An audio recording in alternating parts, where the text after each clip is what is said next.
A big thanks goes out to Dr. Lorenz for submitting this article on bold.com entitled, "I'm secretly on Tinder, even though I have a boyfriend." The fact that the title alone does not elicit shock is a sobering reminder that relationships in 2020 are circling the drain. The idea that a woman in a relationship, presumably long-term or otherwise, is on a dating app that is widely known as the go-to for people looking for quick, easy hookups should be appalling, but it's not. So now the question becomes, why would a girl who has a boyfriend create a Tinder profile? Ms. Coleman explains in this post, and in doing so, proves beyond the shadow of a doubt that rationalizing bad behavior is a tool that only women who get around as much as she does use all the time. What's up, guys? It's your man Donovan Sharpe, and I help men just like you become the best versions of themselves by telling you the truth about the dating market. If you like the content, please like, subscribe, and share. So let's see what this ridiculous excuse she gives us to rationalize looking for a new boy toy while she's in a relationship, shall we? She starts the article, she says, quote, "My boyfriend and I got together in college, and we've been together for almost 10 years at this point. However, now that I'm in my late 20s, I'm starting to wonder what else is out there. Did I miss out? In an attempt to address my curiosities, I secretly joined Tinder using my best friend's pictures." So right out of the gate, we have already caught her in a lie. She says she's using her single best friend's pictures on the profile she created, but says she's secretly on Tinder. If she were really using her best friend's pictures, then why would she feel the need to characterize this as a secret? Nobody would ever know because she's not the one in the pictures. Of course she's using her own pictures. Otherwise, what's the point? To see how many guys want to hook up with her best friend? Girls do this all the time. They know how rationalizing bad behavior makes them look and how transparent it is. So they've taken to outright lying to avoid judgment. They'll tell people their boyfriend cheated, so that's why she left. But in reality, he didn't cheat. She did. You see, in the past, she would tell people we grew apart or he wasn't meeting my needs. But because everyone, man or woman, knows that that's code for I've started seeing someone else, they just lie and tell everyone her man stepped out on her. This is why you should never take what a woman says at face value. They will always leave something out, add something in, or just flat out lie. "My boyfriend is a creature of habit," she says. "Because we've been together for so long, things are starting to get monotonous. He is a very level-headed person and doesn't push the boundaries when it comes to intimacy or challenging me mentally. I fell in love with him because of his charm and good looks, but I don't know if that's enough anymore." This is exactly why I always advise men to make women uncomfortable on purpose. It keeps her on her toes and she never gets bored. The girl who says her boyfriend is perfect and is sweet and nice and never gives her problems is a girl who's ready to cheat. But the girl who complains about what an a-hole and a d-bag he is, she's not going anywhere. Hannah's boyfriend's first mistake was catering to her all the time. It's clear that he never required much of anything of her except for putting out and just being there. Now you might think that's a sweet deal for girls, and for a little while, it is. But eventually, they get bored and they start getting restless. It doesn't matter how great looking or charming you are. If you don't challenge your woman or poke her in the ribs from time to time, she will look for someone else who will. And you won't know it until she tells you, "We need to talk." "I'm curious," she says. "When I listen to my girlfriends talk about their experiences with guys they've gone on dates or slept with, I get curious and wonder maybe I'm missing out. My boyfriend is a nice guy and I never have to worry about him being unfaithful, but he doesn't like trying new things and I'm desperate to change things up." Women are constantly trying to hide their true nature when they put out videos and articles, trying to convince everyone that nice guys don't finish last and how they love men who are faithful and would never step out on them. "We love men like this," they proclaim, and then they promise to reciprocate a man's undying loyalty. But if you let a woman talk enough, she'll eventually tell on herself, and that is exactly what Miss Coleman just did. She waxes poetic about how nice her boyfriend is and about how she never has to worry about him cheating, then in the same breath admits that she's curious about other men, which means she wants to hook up with other men. Here's the harsh reality. Girls are no longer attracted to men who treat them well and respect them. The better you treat them, the worse they treat you, and that's a fact. So stop listening to women who tell you that loyal, faithful men are rewarded with their loyal infidelity, because they don't. Those guys get cheated on all the time, while the jerk boys who cheat on them all the time get their undying devotion. It's crazy, I know, but this is the gospel truth. It's just harmless fun. She continues, "I talk to guys on Tinder, but I have no intention of meeting them in real life, so it's a win-win situation to me. I can still be there for my boyfriend, but I also get an escape by chatting with different guys. It helps me to see the potential of what's out there without raising alarm bells by asking for a break from my boyfriend. If there's nothing that sparks my interest, great. But if I find that I enjoy the experience more, I can break up with my boyfriend with no regrets.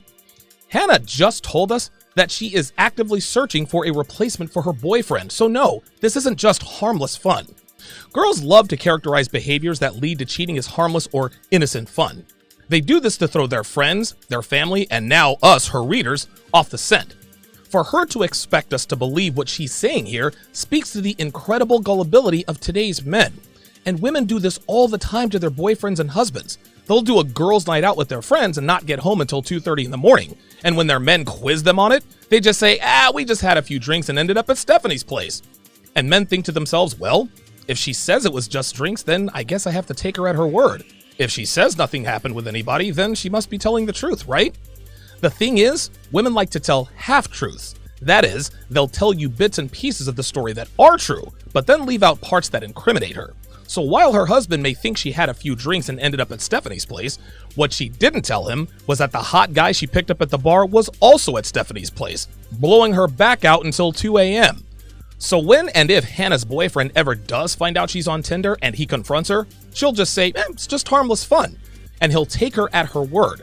Then when she actually runs up on a dude who turns her on and dumps her boyfriend for him, her boyfriend will tell his friends and family, she completely blindsided me. I didn't even see this coming. How could I not see this? What this paragraph also proves is that women are never not looking to upgrade. They are always looking to get with a higher caliber guy. This is one of the many reasons Miss Coleman is on Tinder in the first place, to see if there's anything better out there. But she will not dump her boyfriend until she is 100% certain that whoever she decides to get with wants to be in a relationship with her too. Remember, women never end their relationships if they haven't started another one first, and dating apps like Tinder help facilitate the constant stream of your potential replacements. Understand this, gentlemen, and I want you to listen good because I'm only going to say this once. If your girlfriend is still on dating apps, you're not her boyfriend. You're just a placeholder until she finds a guy she likes enough to commit to. Do not let her tell you any different. What he doesn't know won't hurt him. She continues, my boyfriend is very black and white in his thinking, she says, so he can't understand why I would want to hang on to a relationship but still explore what's out there. By being on Tinder without telling him, I get to try out something new without letting the situation get messy for him. Translation, my boyfriend will be very upset that I'm actively looking for his replacement, so I'm hiding this from him. Do you see how girls rationalize this kind of behavior? His thinking being black and white has positively nothing to do with the fact that he can't understand why she'd stay in a relationship with him until she finds a guy she likes better. And guess what? I am 257% certain that if her boyfriend were on Tinder, she would freak out. And when her boyfriend tells her, look, I don't expect you to understand because you're very black and white in her thinking, she'll say what every woman says when the shoe is on the other foot. But that was different. She knows her boyfriend would absolutely not be all right with this, but it's got nothing to do with his black and white thinking. This is just what she tells us and herself to justify her promiscuous behavior. It's not cheating if it's not physical. My friends have said talking to other guys is like cheating, but to me, the emotional connection is not the same as a physical connection. It's harmless. I'll only make a move if I'm definitely, totally interested. In the meantime, it's nothing too serious. I can't tell you how many times girls that I've been dating have accused me of emotional cheating because she catches me flirting with other girls. They say things like, well, just because it's not physical doesn't mean it's not cheating. Yet, when they engage in the same behavior, it's not cheating if it's not physical. Understand this, guys. Women cheat emotionally before they cheat physically. When they're flirting with this guy or that, they fully intend on hooking up with that guy behind your back. But because girls don't handle rejection well, they flirt hard with these guys to make sure he makes the first move. Cheating for women rarely starts physically. 9 times out of 10, it starts on an emotional level. And that emotional connection always leads to a physical one. What Hannah Coleman is telling us is, just because I'm at a restaurant doesn't mean I'm hungry. As obvious as it is to us that she's full of it, there are countless men who are getting lied to just like this, and they believe it. Never forget that women cheat for emotional reasons. So while it may not be cheating if it's not physical, another dude is about to be getting very physical with your girl because you said to yourself, it's not cheating if it's not physical, and looked the other way. I'm tired of rejection. There's nothing worse, she says, than breaking up with my boyfriend and then finding out that no other guy who is as good as him or better will commit to me. The thought of rejection is terrifying. Tinder is my safety net, she says, to make sure that I'm not going to be left out in the cold in case my boyfriend and I break up. I said it once and I will say it again. Women never leave a relationship until they've started another one. Hannah Coleman just flat out told us how women operate. And yet, there are still men out there who are in denial about the truth about female nature here in 2020. Men are so clueless that girls are now writing articles telling us that they use Tinder as a safety net and making no effort to hide, conceal, or even rationalize this behavior. Nope, she's flat out telling us that she uses Tinder so she's not left out in the cold. Even still, there will be men who say, yeah, but not all women are like that. And to their credit, they're partially right. No, not all women are like that, but most of them most certainly are. And as a man, it's better to be prepared for females you'll encounter 98% of the time, rather than waiting for the unicorn of a 2%er who is likely engaged or already married. Guys, there's no excuse for you to stick your head in the sand after reading this article. Women are now flat out telling us how they operate. And Hannah Coleman is just one of a long line of women who are now so bored with men that they're giving us their playbook, hoping against all hope a few of us will get a clue and handle women like her accordingly. So guys, are you finally convinced that women in 2020 just aren't worth committing to? And ladies, am I off base here or am I spot on? Let me know in the comments. And for less than the price of Tinder Gold, you can watch my live daily stream where I discuss articles just like this. I also break down popular dating shows like Love is Blind, 90 Day Fiancé, and The Bachelor. Then you could get access to my Sunday webinars, my exclusive content, and much more. Just go to patreon.com/Donovan Sharpe. The link is in the description.